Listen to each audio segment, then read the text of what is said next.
Hey, my friends, we will be right back to the show. But I have a question for you. Are you struggling with the impact of childhood trauma? Well, know that you're not alone. I'm here to let you know that I'm starting a brand new weekly coaching group that includes a year of life coaching, accountability, support, habit and goal setting, and more. I'm starting a waitlist for the group right now, and I'm only taking a handful of people. And I'll let you know that through this personalized coaching, we'll work together to help you understand how your childhood trauma has shaped your beliefs, behaviors, emotions, and will help you create a roadmap for healing and growth. Right now, you can schedule an absolutely free coaching session with me and get put on the wait list if you go to thinkunbroken.com. My friends, it's your time to turn your trauma into triumph, breakdowns into breakthroughs, and become the hero of your own story. And I'm here to support you in doing that. Just go to thinkunbroken.com to register for a free coaching call with me and to get put on the wait list for the brand new weekly coaching program. Hey, my friends, we will be right back to the show. But I have a question for you. Are you struggling with the impact of childhood trauma? Well, know that you're not alone. I'm here to let you know that I'm starting a brand new weekly coaching group that includes a year of life coaching, accountability, support, habit and goal setting, and more. I'm starting a waitlist for the group right now, and I'm only taking a handful of people. And I'll let you know that through this personalized coaching, we'll work together to help you understand how your childhood trauma has shaped your beliefs, behaviors, emotions, and will help you create a roadmap for healing and growth. Right now, you can schedule an absolutely free coaching session with me and get put on the wait list if you go to thinkunbroken.com. My friends, it's your time to turn your trauma into triumph, breakdowns into breakthroughs, and become the hero of your own story. And I'm here to support you in doing that. Just go to thinkunbroken.com to register for a free coaching call with me and to get put on the wait list for the brand new weekly coaching program. You're listening to the Think Unbroken podcast, and I'm your host, Michael Unbroken. I'm an author, speaker, coach, and advocate for adult survivors of childhood trauma and abuse. In this podcast, you will learn how to transform your trauma into triumph, turn breakdowns into breakthroughs, and go from victim to being the hero of your own story. You can learn more at thinkunbrokenpodcast.com, and of course, check us out on Apple Podcasts and Spotify at Think Unbroken Podcast. Hey, what's up, Unbroken Nation? Hope that you're doing well wherever you are in the world today. Very excited to be back with you with another episode with my guest and friend, Coach Steve Bacon. What's up, my man? How are you today? I am excited. I am beyond excited to be here. I've been looking so forward to having this conversation with you since we first met. I think we talked for maybe 10 minutes and we were like, we got to do it. Yeah. We got to do it. We had literally such a similar story.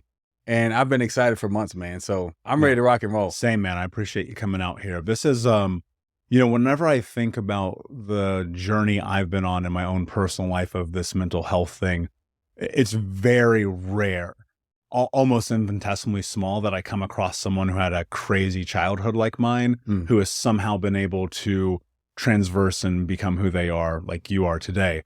And the reason why I wanted to have you on this show, because sometimes I get the feeling, and I've heard from this audience, that they don't think that it's possible. And they think that I'm somehow an anomaly in this. And I'm like, I'm not. I know that other people have been through some dark and that they have been able to also pull through that. Right. So as we dive into this, I want to start with a very simple question. What is one thing about your past that I need to know to understand who you are today? I have no shame. Zero. I'm not ashamed of anything that I've ever done. I'm not ashamed of anything that has ever happened. I think understanding it is what allows me to give myself the grace to recognize the innocence in all of the decisions that I've made. Where does that come from? We tend to give children a lot of grace when they make mistakes because we make the assumption they don't know what they're doing. So it's totally fine. They're new to the world. I still had to apply that to myself as a 38-year-old man. Today is just as new for me as it was when I was 3. I've never been 38 on June, whatever it is, in 2023. Every day is still new. So I give myself the grace to know that every decision I make, I'm making the best decision I can in that moment with the knowledge, resources, mindset at the time. And I have to recognize the innocence in that. And I'm not talking about a judicial type of innocence. I'm talking about literally, I don't know what I don't know. Mm-hmm. And being mad at myself for what I don't know is like getting mad at myself for failing a test in a class that I didn't know I was supposed to take, at a university I didn't know I was supposed to be in, or at a class I didn't know I was supposed to be in, at a university I didn't know existed. Mm-hmm.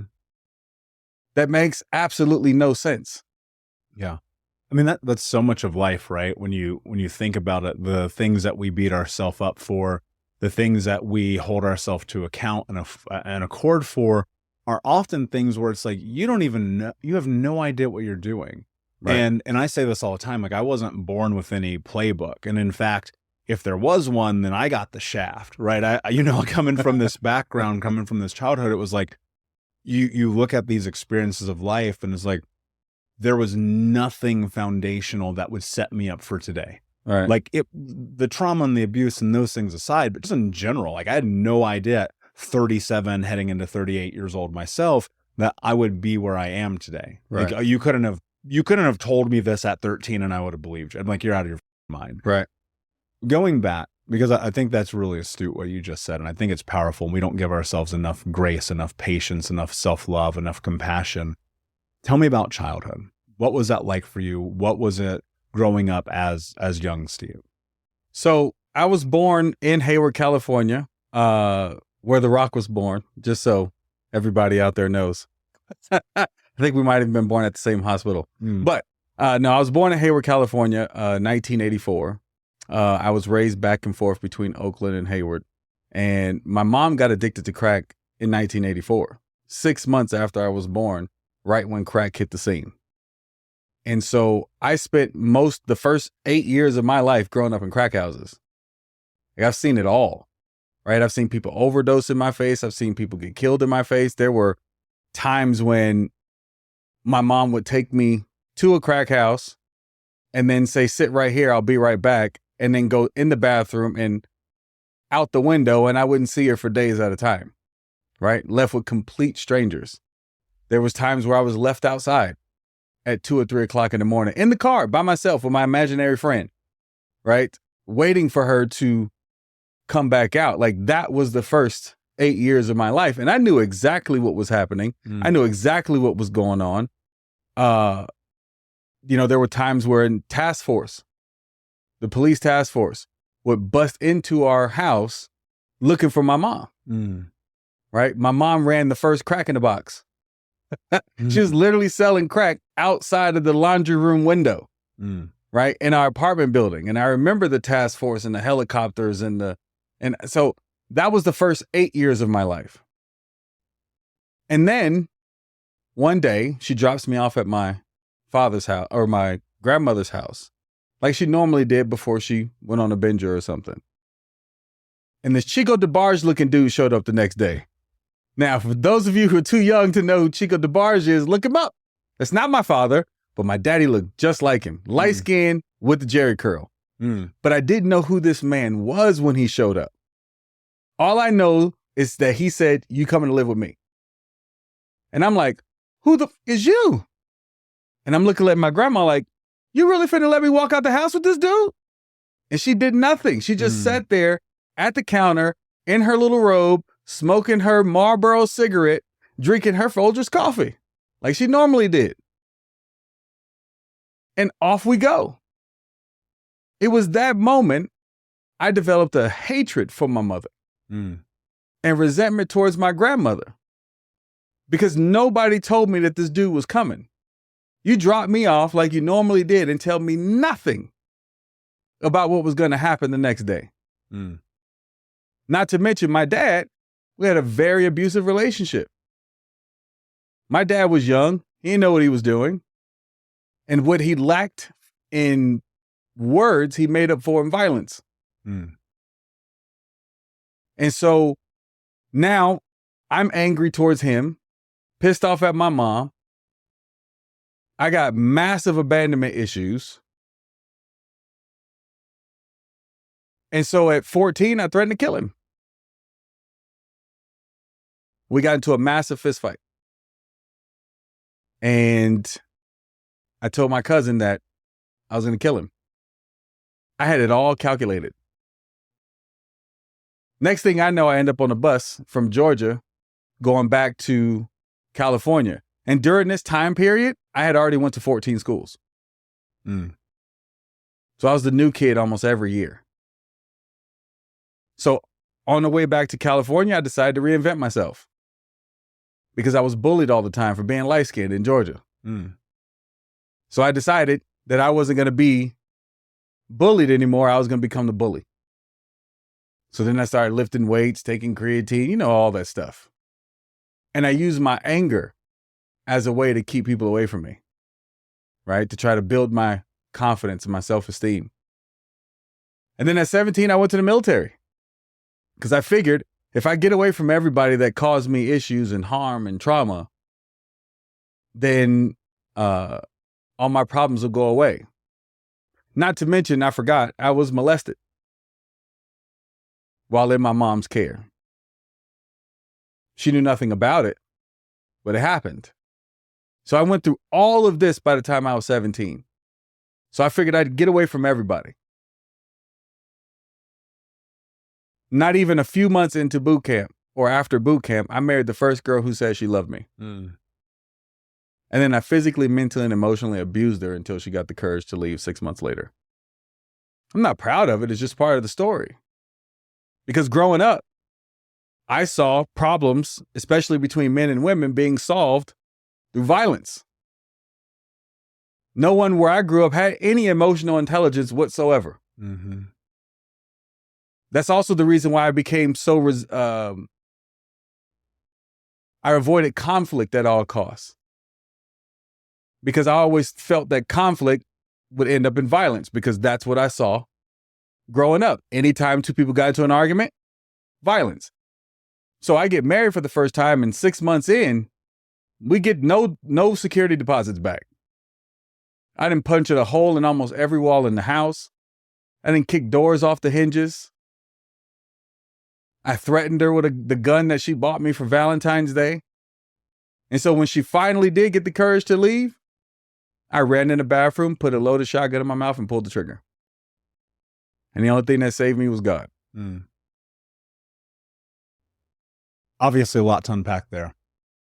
And I can't help but sit here and just feel, unfortunately, for lack of a better term, a kindred bond with you over what you just laid out.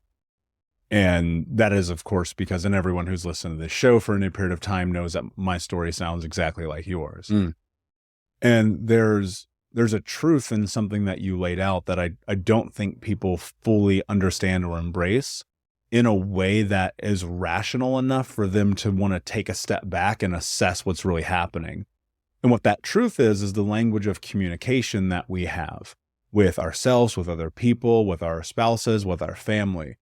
And for many people who grow up in violent households, many of the people who grew up in traumatic households who are probably listening to this show, you and I included, communication was violence. Yeah. I remember distinctly every single time there was anything that was outside of the norm or the status quo of my home, I could assuredly expect that my stepdad was going to kick my ass. Right. And so you imagine a guy my size, 6'3", 6'4", 220 beating up a 7-year-old. Right. You know this life, you know this world. And, very similarly, when I was 18, I told my mother if she ever touched me again, I would kill her. Right. And so I know that space of anger. Right. And it is so all consuming, and it is something that blinds you to reality. And it is something that will take away everything. And we often try to escape, right? Because it's like, okay, well, if I'm angry, I'll get away from all of this. I'll go over here and maybe things will be different. Right. But it's the old adage, no matter where you go, there you are. Right. And so being in this situation, because I want to dive into it a little bit more, because I think it's going to be really practical, because this level of vulnerability is what changes people's lives. Being in a very violent relationship, mentally, emotionally, physically, obviously having someone who is powerful enough to walk away, right? Same thing happened to me, 24 years old.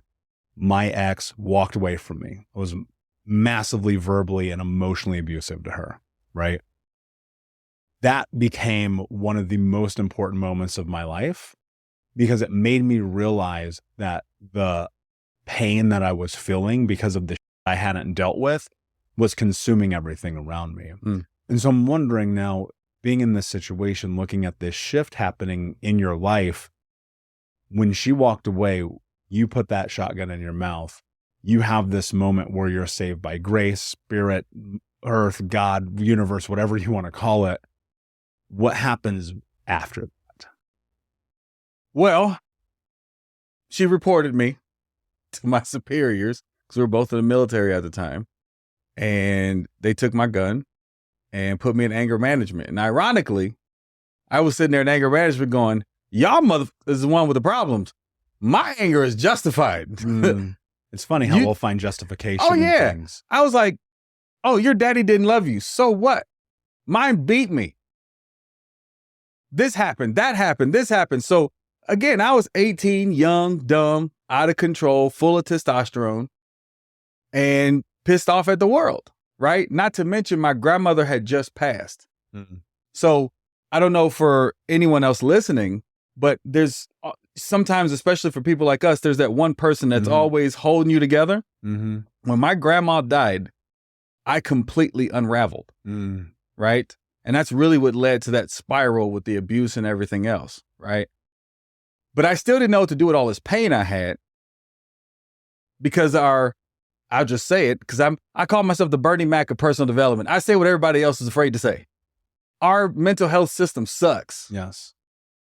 So I still didn't know what to do with all that pain. So I just started drinking and drinking and get drunk until I find myself on the wrong end of the law and a convicted felon at 19. Now I done messed up my military career. Now I'm homeless. I still don't know what to do with all this pain. I still don't know what to do with all this trauma. So I did what any sane, rational human being would do. I married the second girl who said she loved me. I had 20. Yeah. You didn't learn the first time, did you? I didn't learn the first time. Okay. And I repeated the process the second time. Of course you did. How could you not? Right. Because I still didn't have any learnings. Right. I was still, and by the way, I had no parents to give me guidance. My dad and I were in communication. My mom was running the street somewhere. So a lot of people say, man, you've made a lot of mistakes in your life. Well, I didn't have anybody to tell me it was stupid. There was nobody there. I was 3,000 miles away from anybody I knew. I was living in Virginia at the time. My family was California. So I had no one to tell me that was a mistake. This is a mistake. Don't do that. Don't do this. I literally had to learn by trial and error, which is why I made so many mistakes, which is another reason why I give myself the grace. Because I didn't know what I didn't know. And so I met this guy named Hank, who, when I was being sentenced to probation, this random black dude just stepped into the middle of the aisle and said, you don't know me, but we have a mutual friend. Let me give you a ride home. And that mutual friend he was talking about was my first sergeant at the time. And so apparently there was this group of older black men on base that would just get together and discuss issues. And my name came up and they drew straws. And this guy named Hank drew the short straw and said, let me try and take a stab at him. I'll never forget, just to give you a context of when that was, John Legend had just came out with Ordinary People. And Hank was driving a red Mazda 6 with gold leather seats. I'll never forget it.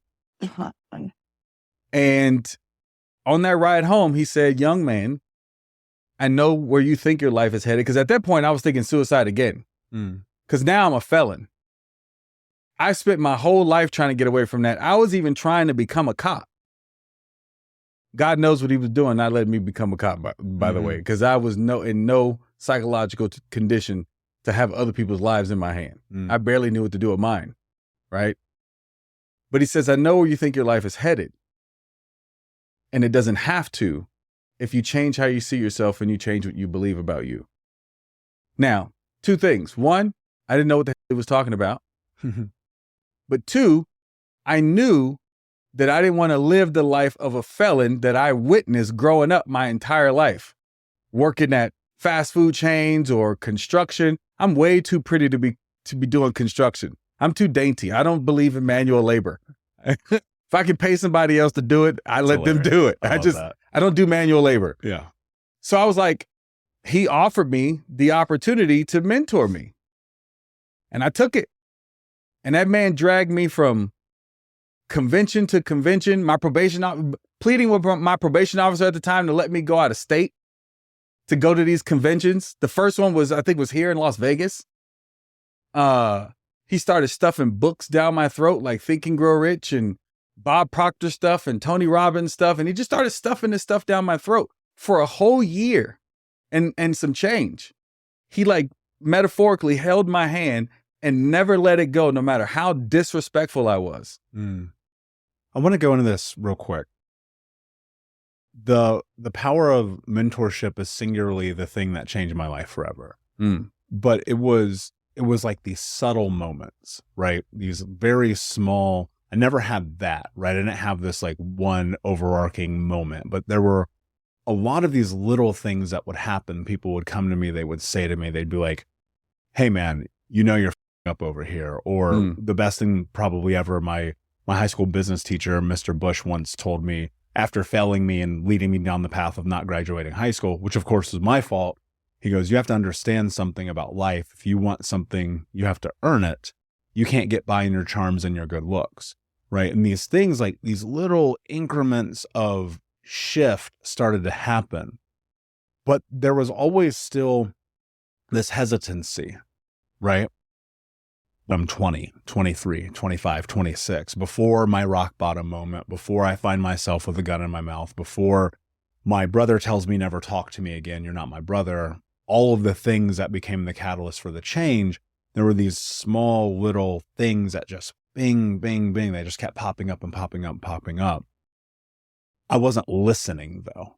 You know what I mean? And so what I love that you just said about Hank is like, he took your hand and he dragged you through this.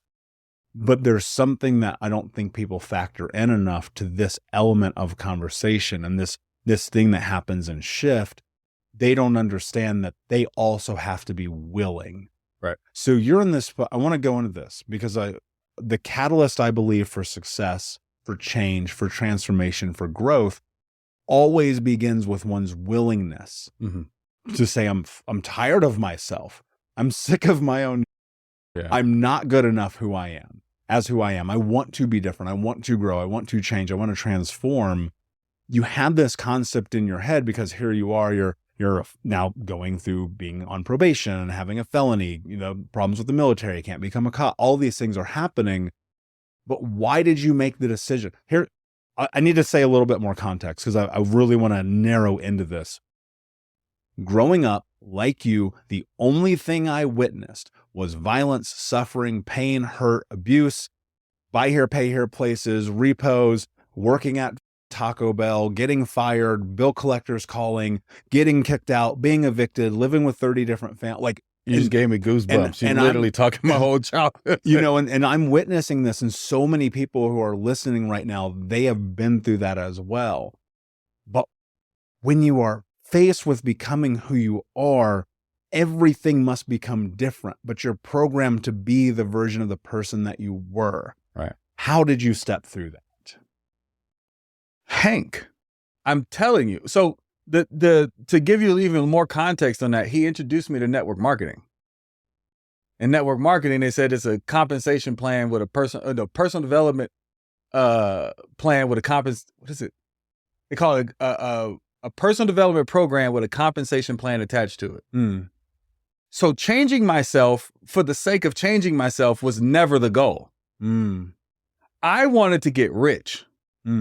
Because I didn't want to do manual labor. Like that's I'm telling you, bro, that was the motivation. The reason's the reason. I love it. Right? Yeah. So I'm in this conference in Las Vegas for this company, this network marketing company, and this guy gets on stage and he tells this rags to riches story. And I'm like, that's possible? Like that was the light bulb moment for me. I'm like, that's possible. Mm. And they said, the size of your business will be determined by the size of the man or woman you become. And then he starts introducing me to Jim Rome, and Jim Rome's like, work harder on yourself than you do your job. Spend more time working on you than you do whatever it is that you're doing. So I was just naive enough to believe what they were saying. Mm. They said, in order to get to this mountaintop, to multiple 6 figures a year, 7 figures a year, it's about who you become as a person. I was just dumb enough to believe that. Mm. So I became magnificently obsessed with personal development. I read, and I really couldn't read. I mean, even up until last year, my wife had to sit down and really teach me how to read. Wow.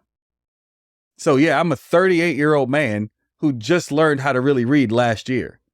So people say, well, Steve, how'd you go through so many books? Audiobooks. Mm-hmm. Same. I have thousands of audiobooks that I would just devour through.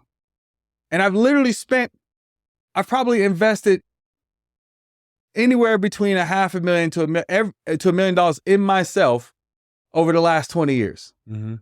Every dime I have ever made, I put back into myself or into my business. Mm.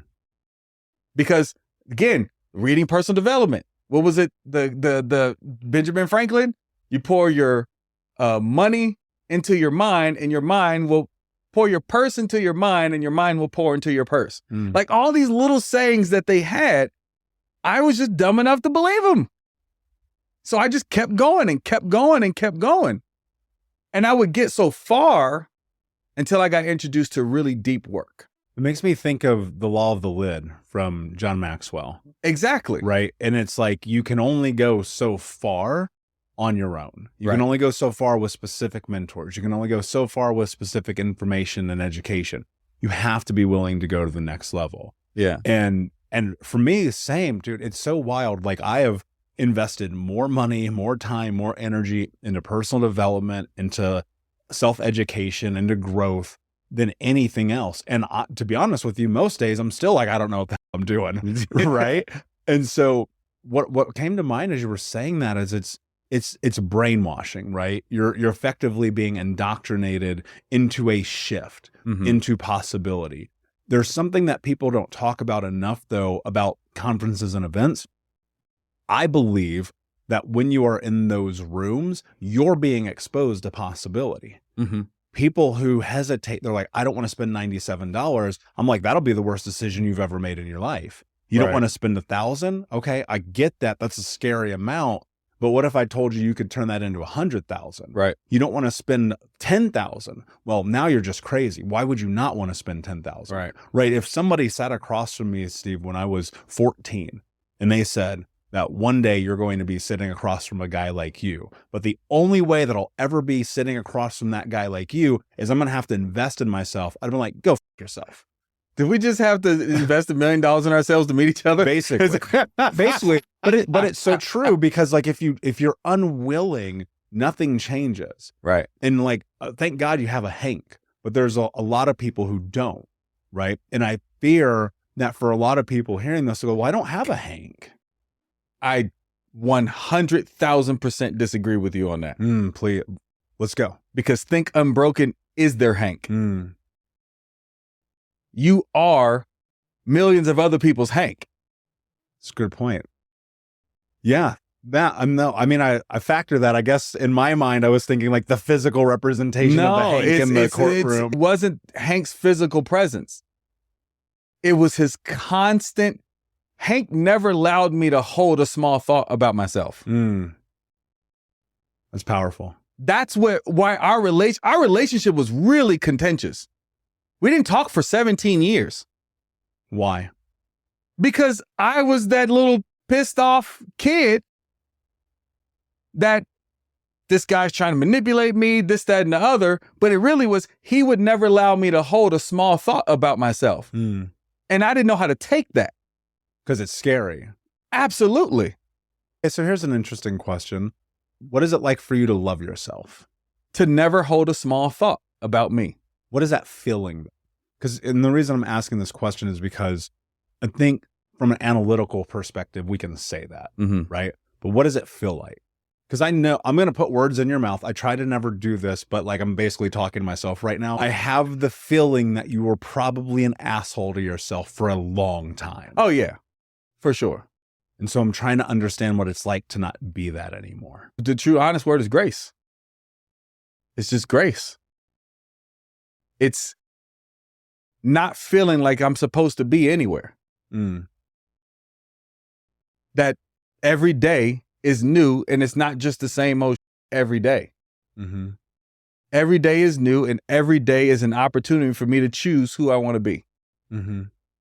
When I started to really understand be, do, have, because that's a concept in personal development, but most people don't probably recognize that that is the most important concept ever written, ever. Let's break that down. What is it? So, who you're being determines what you do, and what you do determines what you have. Well, the way most people approach it is, if I have it, then I'll be it, then I'll do it.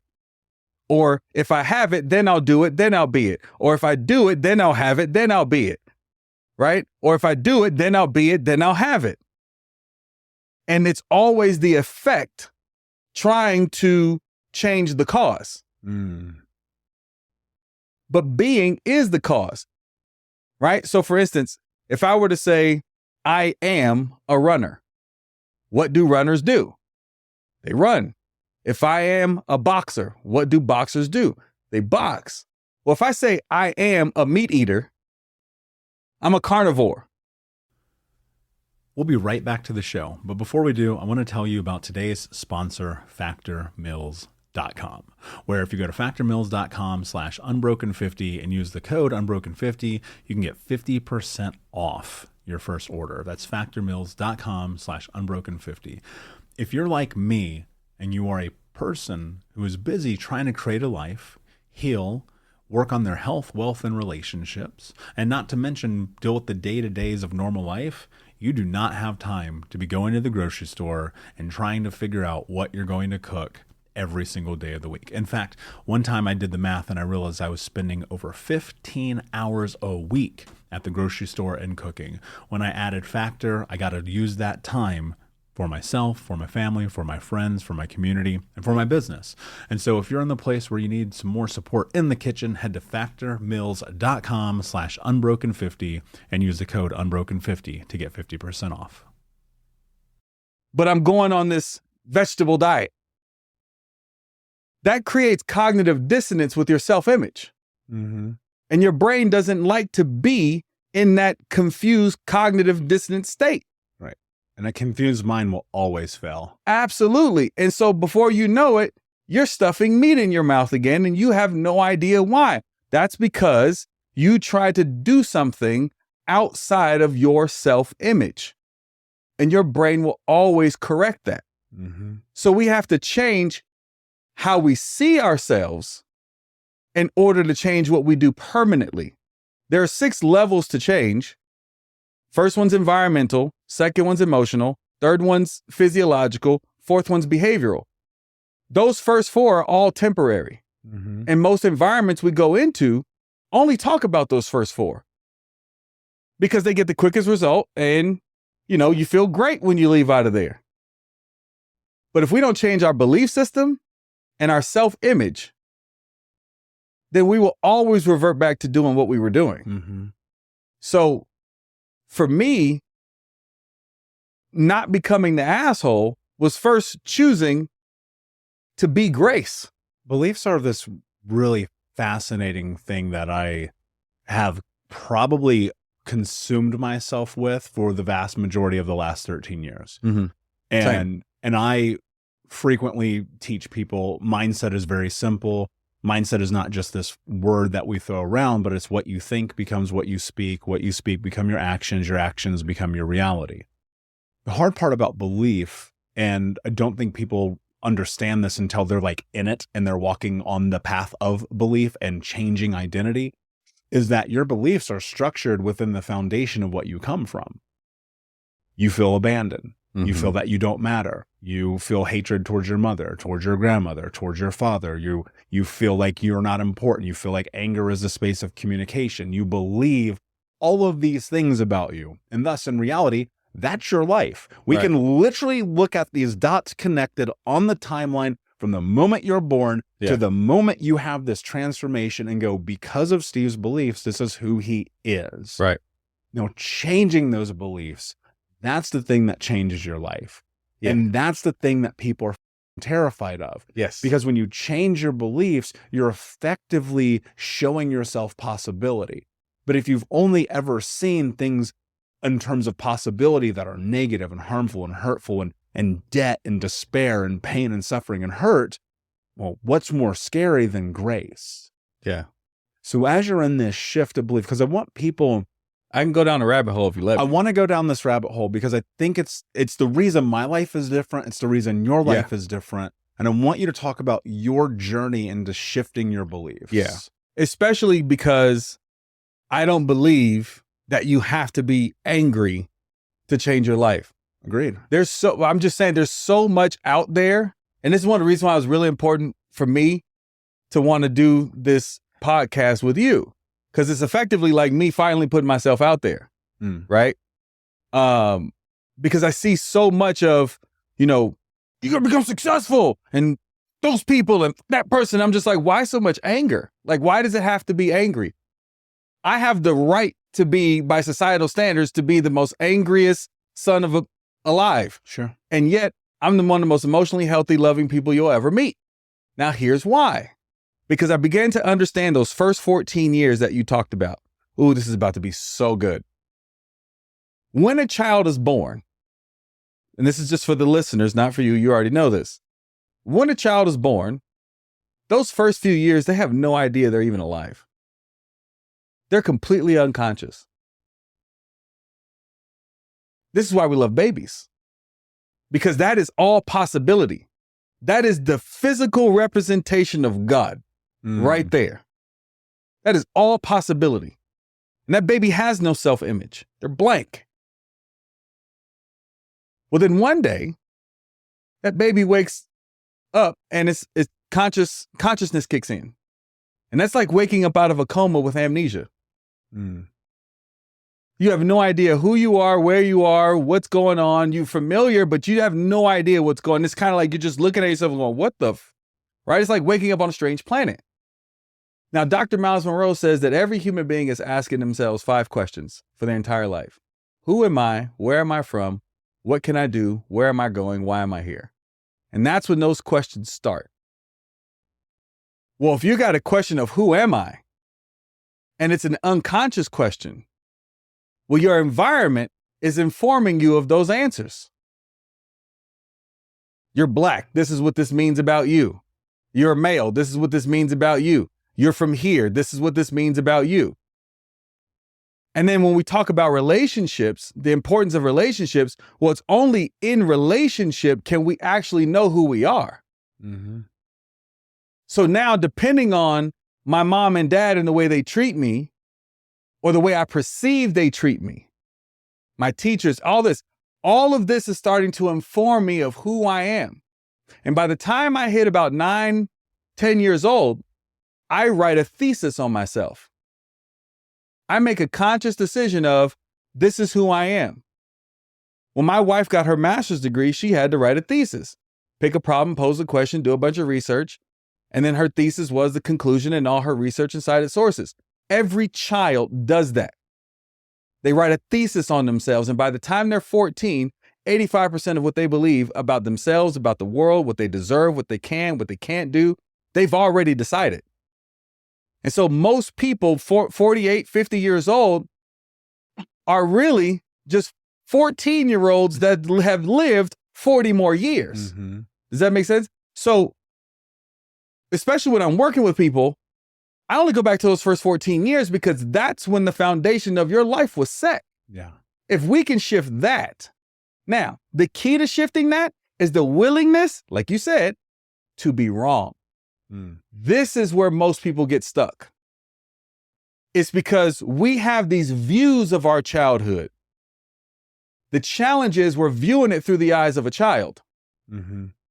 So imagine walking into a courtroom and the judge is 8, the jury is 8, prosecution is 8, the eyewitness is 8, and there's no defense attorney and no cross-examination. That's a runaway trial. Mm. Well, every child is making all of these assumptions about what things mean in their own head, judge, jury, and executioner. And so a lot of times you'll find that if someone's willing to be wrong, not about what happened, but about the meaning that they created, and sometimes about what happened. Because a lot of times, especially as children, we create these narratives in our head and have conversations with our parents that actually were never had. The whole conversation was had in our head. So let me give you an example. Remember I told you 8 years old, dad shows up, right? Okay. 20 years later, I go through some really deep work with Psi Seminar. And they pull up, it's like Landmark's sister company. Mm. They pull up this really deep-rooted belief that I had around abandonment and traced it back to that time at 8 years old. This is when my abandonment issues started. So I go to my mom. She happened to be clean during that time. And I go to my mom. I said, Ma, because this is when my whole work changed. I said, Ma, I traced my abandonment issues back to when you gave me up. I never got the answer why. Why did you give me up? Now, if you knew my mama, God rest her soul, she passed away 3 years ago. If you knew my mom was like Medea. Gun toting, weed smoking, Bible quoting, like she will cuss you out, threaten to kill you, and bless you all at the same time with a scripture. Like that was my mom, right? And my mom, I don't know if I can cuss on here, but my mom, I said, Mom, why did you give me up? She said, boy, what the f you talking about? I said, you gave me up. Why? That's when my abandonment issues started. Why did you give me up? She said, boy, what the f are you talking about? I never gave you up. Yes, you did.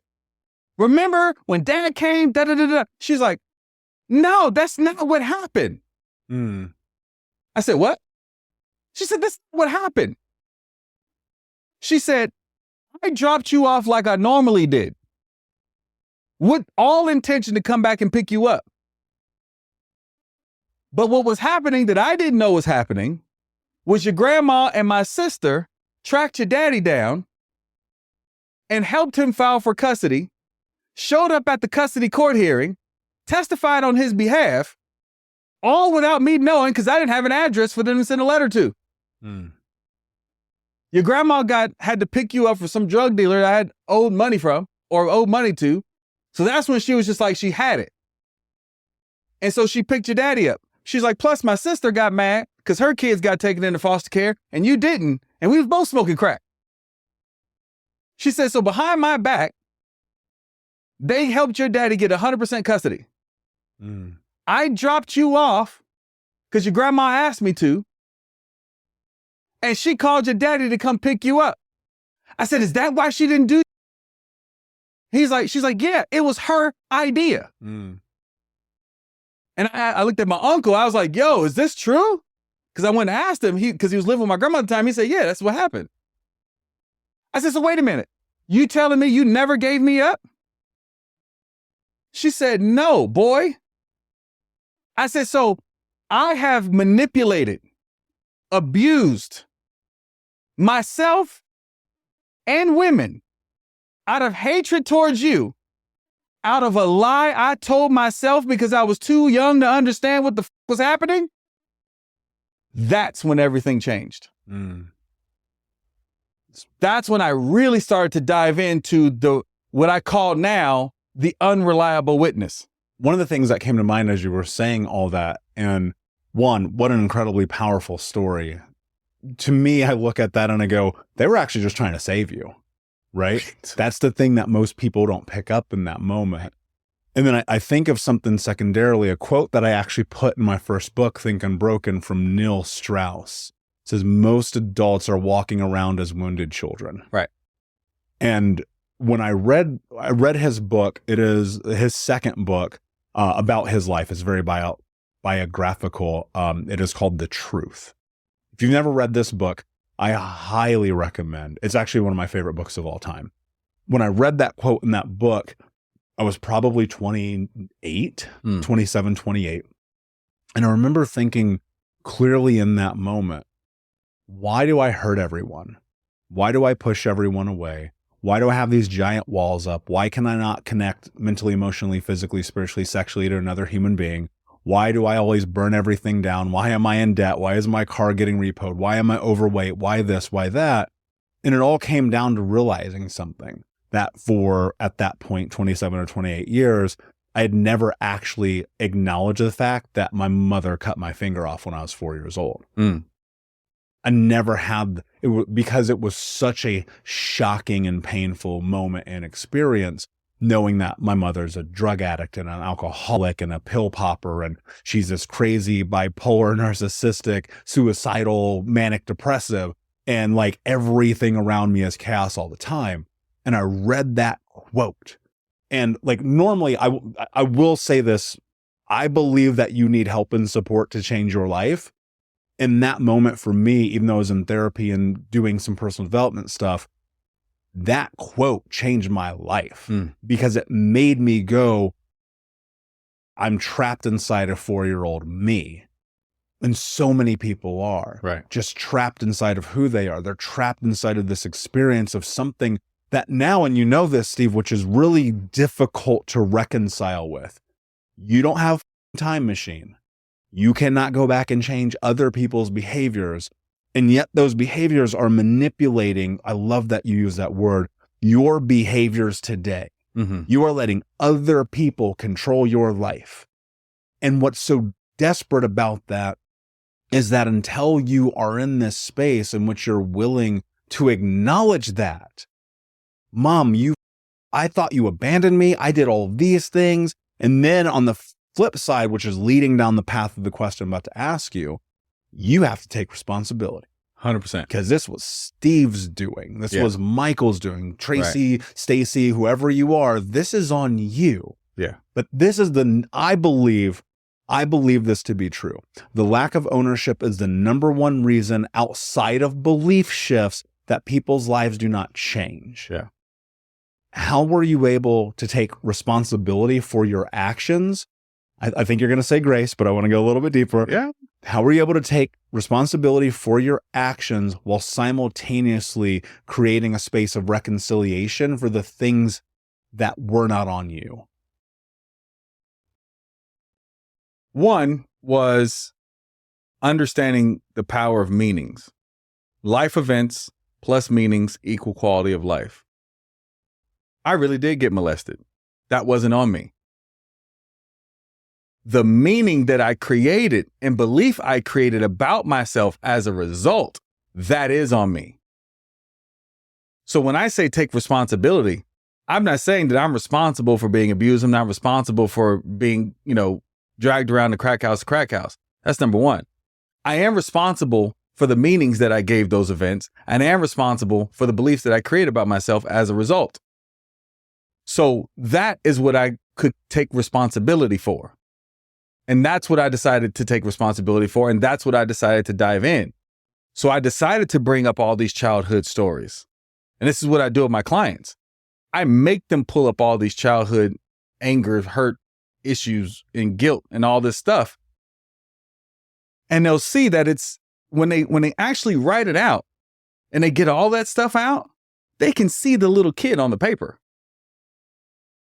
Now it's my job as a grown ass man to go through these stories and give this child a different perspective. Because I give an example. We judge other people solely based on their actions. We judge ourselves based on our intentions for the exact same. So true. That's how hypocritical we are as human beings. 100%. So the reason why I call the child the unreliable witness is not to say that what happened to you didn't happen, but the reasons that you have concocted in your head as to why it happened. That is the part where we have to put the child back on the stand and cross-examine. I had a client, she told me her mother didn't love her. She was 56 years old. I mean, swore up and down her mother didn't love her, couldn't wait for the bitch to die. Like, that's how she felt. That's what she said, right? And I said, how'd you know your mama didn't love you? And she said she was cold. She never told me she loved me. She never hugged me. She never any of this. I said, okay. Now, one thing we don't do as grown people, because we're children walking around in grown people's bodies, is we never take into account that our parent also was a child, and a wounded child at that. So I like to make my clients do a history report on their parents' upbringing, right? And so I said, where'd your mama grow up? She said, Dominican Republic. She said, during the Haitian-Dominican War. I knew nothing about it, but she said, this is when it happened. And she said, my mother every day was, up until she was about 14, she was afraid of being raped or beheaded every day. She grew up in a war zone. And then eventually moved to the United States. Had her a couple years later. And I said, oh, really? I said, so you have children? She said, yes. I said, what's your job as a parent? She said, to protect my child. I said, yeah, but protect your child from what? She said, the world. I said, no, you don't know the world. What are you protecting your child from? She says, I guess the hurts and pains that I've experienced. I said, exactly. You pass down trauma and call it protection. Well, guess what? Your mama did too. I said, if she's 14, it's powerful, man. I said, if she grew up in a war zone and then has a daughter, what do you think her number one responsibility is? To raise a gushy, soft little girl who won't be able to take care of herself if something ever happened to her? Absolutely not. She raised you to be cold as ice and tough as nails to make sure you could take care of yourself if something would have happened to her. I said, that is love. I said, so you were loved, just not the way your spoiled little wanted to be. But you were loved the only way she knew how to love you. And especially, look, these new age people, coaches now and speakers, and you know what pisses me off most about that? I just tell it like it is. I don't need to be liked by nobody. I tell it like it is. You judge your parents based on you just learned. I cannot help but laugh at that because you're so right. And I need to say this because I think this is really important contextually in this conversation. I'm sitting in my therapist's office, 32 at the time. So going on 6 years ago. I'm deep in the work at this point, dude. I'm going to therapy 3 times a week. I got a coach. I'm reading all the books. I'm consuming Tony Robbins. I'm hearing his voice in my dreams. Cool moss, all the whole thing. And I sat across from my therapist one day. This was a revolutionary moment for me. And I will forever be thankful to Daniel for what he gave me in this moment. And I'm looking at him, I go, I'm so tired of coming here every Wednesday, sit in this same stupid chair, drinking this same tea out of this same cup. I don't even like your face. Like literally, these are the words coming out of my mouth. You're so much. And he says to me, he goes, yeah, I understand. He goes, I get it. And I go, I'm so tired of cleaning up other people's messes. I'm so tired of cleaning up the that my mom caused, my stepdad, my aunt, my uncle, my grandmother. And I'm railing at this point. I'm so over all of this, right? And he goes, yeah, I understand. And then in the most calm manner you could ever imagine a human being ever stating a sentence ever, he goes, and just imagine how their childhood was. And people ask me all the time, because, obviously I get interviewed on podcasts all the time. I'm speaking on stages all the time. I do this literally like you as a profession. And they always go, how are you able to forgive? Yeah. And I go, because when I look at their past, I go, how was their mother? Yeah. And their mother and their mother. Yeah. And then I look at what I'm creating, what my siblings are creating, what amazing humans like you are creating. And I go, what's the point of holding the grudge? Here comes that G word. Yeah.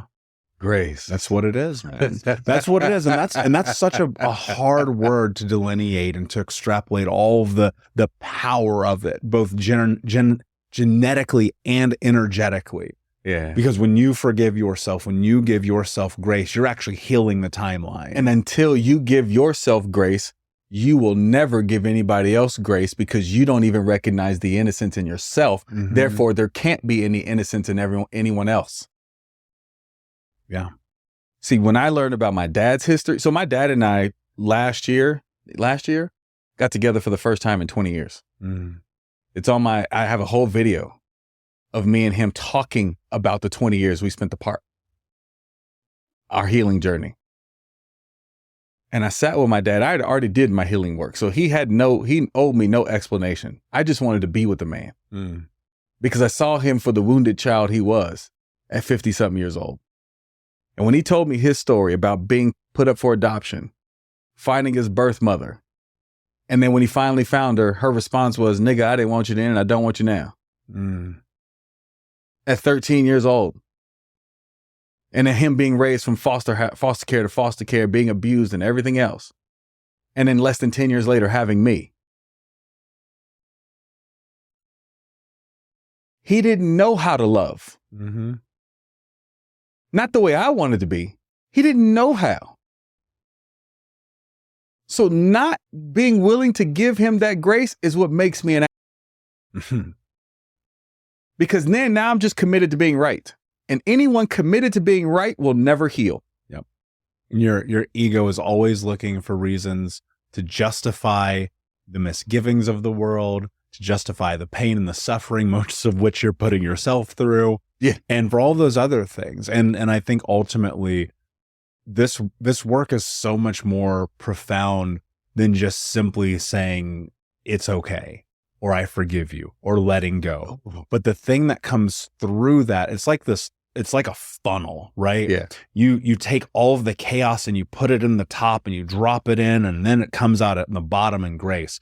The top of that tunnel or the bottom of that tunnel is 20 years of work and maybe not $1 million, but a lot of investment in yourself, time, effort, energy, money, right? And the time is the one thing that we all got the same amount of.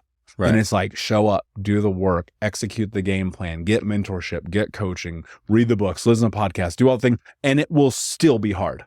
Yeah. The part that, so I'm writing a new book. I'm writing 2 books right now. Don't know which one's going to release first.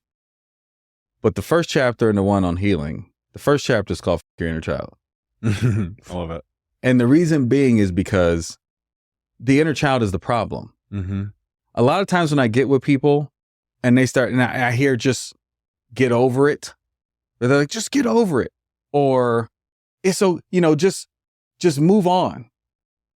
The reason why I call the child the unreliable witness is because people say, well, don't you need to validate the child's feelings? And I say, no, because if you validate the feeling, you validate the thing that caused the feeling, which is the thought. And the thought was wrong. So no, I'm not validating the child. The child made an emotional decision about what this situation means based on wrong thought. So no, I'm not going to validate the child. I'm going to correct the child. Mm-hmm. Because whatever happened to you and whatever meaning you gave it, because nobody's that unique to where their experience is unique, right? Agreed. Neglect is neglect, abuse is abuse, right? The content may be different of how you got there, but the context is the same. And that's happened for as long as human beings have been alive. But whatever meaning you took away from your situation, you have to be willing to sell the same to your child. Mm-hmm. You said you're not good enough because your dad didn't come to your basketball games. Okay. So I want you to imagine your child walking up to you as a grown adult. You're a grown adult and you've got this little 6-year-old going, I'm unworthy and I'm unloved because dad doesn't show up to my basketball games. You have to be willing to go, yeah, he don't like your ass, and I actually don't like your ass either. You're right. You are unworthy of love and you are undeserving because he doesn't come. That's exactly why he doesn't come to your basketball games. If you're not willing to validate your child with that, then why do you get to hold it? Mm-hmm. So the true answer is you haven't healed because nobody's ever done for you what you would do for your child. Mm. You wouldn't correct the meaning. You wouldn't let your child walk away with that because you wouldn't want them to grow up with that self-image because you know they're making an irrational decision in the moment based on emotions, and you, as a grown adult with more life experience, is going to correct it. And yet we hold on to that for dear life. Because beliefs are like children. We birthed them, so we'll die for them. That's right. Pure gold, Steve. Man, I would love to continue this. We're out of time today, but before I let you go and ask you my last question, please tell everyone where they can find you, learn more about you and what you do.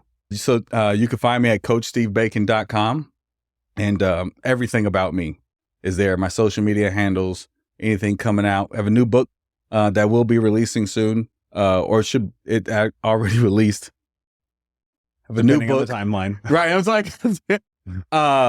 it's called Doubt to Destiny, Unleashing the Inner Champion, the Champion Within Through the Power of Self-Image. Mm. And so I'm writing an entire book on self-image and why it's so important and the alpha and omega of everything. Mm. How it's formed, how you change it, everything. Love it. And of course, guys, head to thinkunbrokenpodcast.com where we will have this and more in the show notes. My last question for you, my friend. What does it mean to you to be unbroken? To realize that there's absolutely nothing wrong with you other than the thought that there's something wrong with you. Mm. Poignant, simple. Love it, my friend. Thank you so much for being here. Unbroken Nation, thank you for listening. Please like, subscribe, comment, share, tell a friend. And remember, every time you share this, you're helping us end generational trauma, transform trauma into triumph, breakdowns to breakthroughs, and helping people just like you become the hero of their own story. Till next time, my friends, be unbroken. I'll see you. Thank you so much for listening to Think Unbroken. Please share this episode with someone who could use it and help us move forward in our mission of ending generational trauma in our lifetime. And if you would, please take 5 seconds to pop on iTunes or Spotify, hit that 5-star, leave a review, and you can also reach out to us on social at Michael Unbroken or at Think Unbroken. And of course, you can check out our YouTube channel at Think Unbroken. Thank you for being a part of Unbroken Nation, my friends, and until next time, be unbroken. Hey, my friends, we will be right back to the show, but I have a question for you. Are you struggling with the impact of childhood trauma? Well, know that you're not alone. I'm here to let you know that I'm starting a brand new weekly coaching group that includes a year of live coaching, accountability, support, habit and goal setting, and more. I'm starting a waitlist for the group right now, and I'm only taking a handful of people. And I'll let you know that through this personalized coaching, we'll work together to help you understand how your childhood trauma has shaped your beliefs, behaviors, emotions, and will help you create a roadmap for healing and growth. Right now, you can schedule an absolutely free coaching session with me and get put on the wait list if you go to thinkunbroken.com. My friends, it's your time to turn your trauma into triumph, breakdowns into breakthroughs, and become the hero of your own story. And I'm here to support you in doing that. Just go to thinkunbroken.com to register for a free coaching call with me and to get put on the wait list for the brand new weekly coaching program.